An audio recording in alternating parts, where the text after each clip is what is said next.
염증 노화라는 것은 그냥 노화의 그냥 하위 개념 이런 게 아니라 노화 전체를 설명하는 핵심 축으로 볼 수 있다고 봅니다. 그래서 이제 면역계도 약간 재편성이 돼요. 나이가 들면서 이 관리, 생활 습관 관리라든지 적절한 수단을 취한다면 제가 보기에는 이 가는 트랙이 달라질 수 있을 것 같아요. 자기소개 부탁드립니다. 네, 저는 피부과 전문의이자 미생물학 박사인 박병순입니다. 저는 줄기세포 연구를 23년 동안 했고요. 줄기세포 치료를 여러 번 하면서 어떤 분들은 효과가 잘 나타나고 어떤 분들은 효과가 별로 없다는 것을 보고 그 원인이 뭔가에 대해서 깊이 연구를 했습니다. 그 실체가 염증이라는 걸 알게 됐고요. 저 자신도 뭐 많다면 많고 적으면 적은 나이인데 설명할 수 없는 여러 가지 애매한 증상들이 나타나는 것을 보고서 왜 이런 게 나타날까? 제 피검사를 보면 정상이라고 나오는데 그래서 그런 걸 연구하다 보니 염증 노화에 대해서 제가 실체를 알게 된 거고요. 그리고 여러 가지 이제 외국의 석학들과 이메일이나 줌 컨퍼런스를 하면서 제가 나름대로 논문 보고 책 보고 연구한 것들 그리고 제 실제로 시술하면서 제가 염증 노화의 실체에 대해서 알게 돼서 염증 노화에 대해서 알려드리도록 나왔습니다. 염증 노화란 무엇인가요?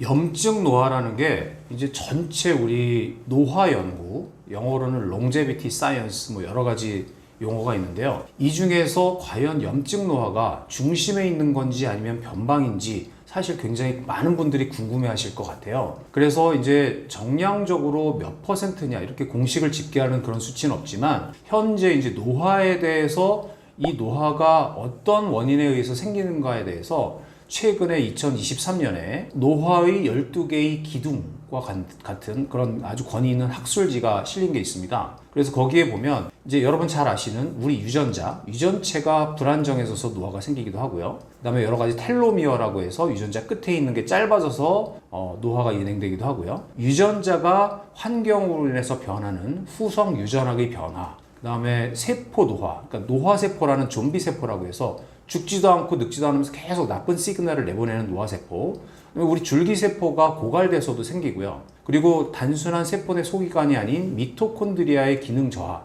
등 이렇게 해서 12개 정도가 있습니다.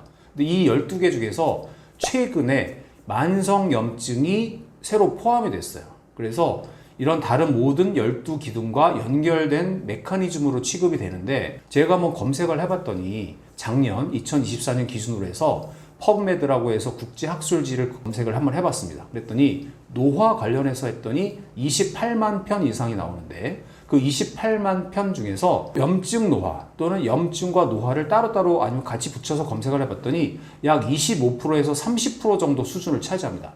25%에서 30%면 전체 노화 연구에서 한 4분의 1에서 3분의 1가량 염증과 면역을 노화의 추구로 직접 다룬다고 볼 수가 있어요. 그래서 국제적으로 이제 노화 연구자들이 합의하는 그런 그 개념에 따르면 염증 노화라는 것은 그냥 노화의 그냥 하위 개념 이런 게 아니라 노화 전체를 설명하는 핵심 축으로 볼 수 있다고 봅니다. 그래서 임상적으로 또는 실용적으로는 심혈관 질환, 알츠하이머, 당뇨, 암 이런 노화 관련 주요 질환 중에서 이런 것들이 모두 다 염증 노화의 축에서 출발한다고 평가를 하고 있어요. 그래서 실제로 제약회사들이 여러 가지 개발하고 있는 소위 말해서 임상 파이프라인을 보면 아까 말한 노화세포를 제거하거나 염증을 조절하거나 낮춰주는 거 또는 면역을 조절하는 그 개발 비중이 점점점 늘고 있습니다.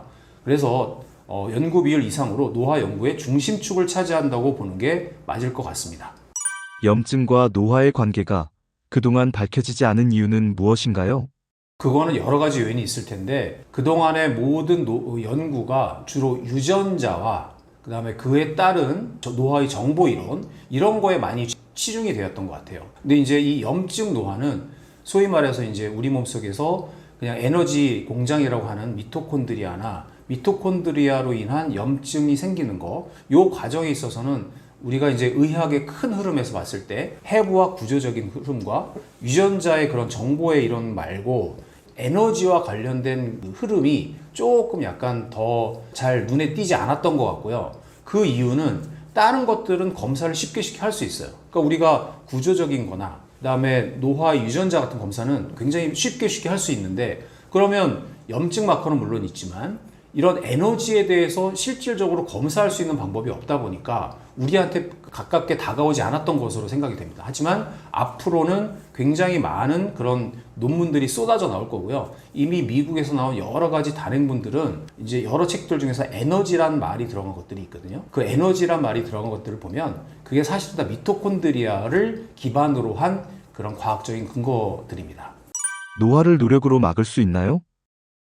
우리는 미국에서 뭐 영생주의자들도 있고 노화학자들 중에서는 굉장히 뭐 영노화가 가능하다 이렇게 말하는 사람들도 있는데요. 실제로 제가 보면 이 관리, 생활 습관 관리라든지 적절한 수단을 취한다면 제가 보기에는 이 가는 트랙이 달라질 수 있을 것 같아요. 그래서 이제 그 그래프를 제가 보여드리겠지만 그냥 우리는 끝까지 건강하게 유지하다가 수명을 다하는 걸 원하지만 대개는 이제 점점점 떨어지죠. 점점점 떨어지다가 점점 노쇠화가 돼서 의존적인 삶, 누가 나를 돌봐줘야 되고 간병이 필요한 삶을 살다가 이제 수명을 다하는 그런 두 가지 경로가 있는데 우리가 어떻게 하느냐에 따라서 정상적인 궤도로 다시 갈아탈 수 있다고 생각합니다. 염증 노화가 중요한 이유는 무엇인가요? 이 의미는 노화의 모든 경로를 묶어주는 매개체라는 점입니다. 즉 노화의 아까 말씀드린 기둥 12개가 있지만 이게 다 다른 것처럼 보이지만 결국에는 만성의 아주 낮은 수준의 염증이라는 공동의 결과로 수렴하게 되는 거죠. 예를 들면 텔로미어가 단축이 되면 DNA가 손상되죠.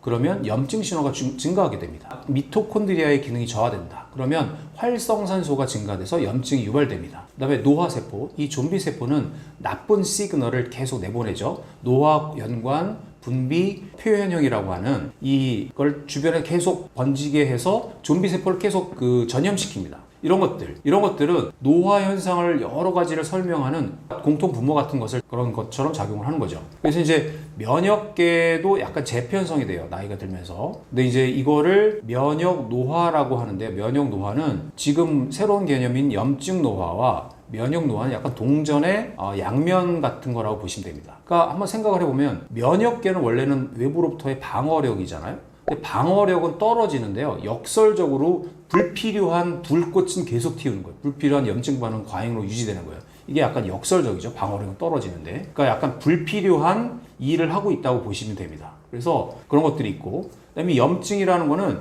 다 혈액을 통해서 전신으로 퍼집니다. 그래서 노화 이러면 염증이 전신에 퍼진 상태라고 볼 수 있어요. 그래서 그런 실질적으로 염증 표지자, 염증 마커는 노화의 속도와 질병 위험을 동시에 설명한다고 볼 수 있습니다. 그래서 이 공동 분모라는 말은 노화의 각 특징들을 서로 연결하고 임상적으로는 임상 마커, 진단, 치료, 생활습관 전략까지 모두 설명 가능한 핵심 개념이라는 뜻입니다.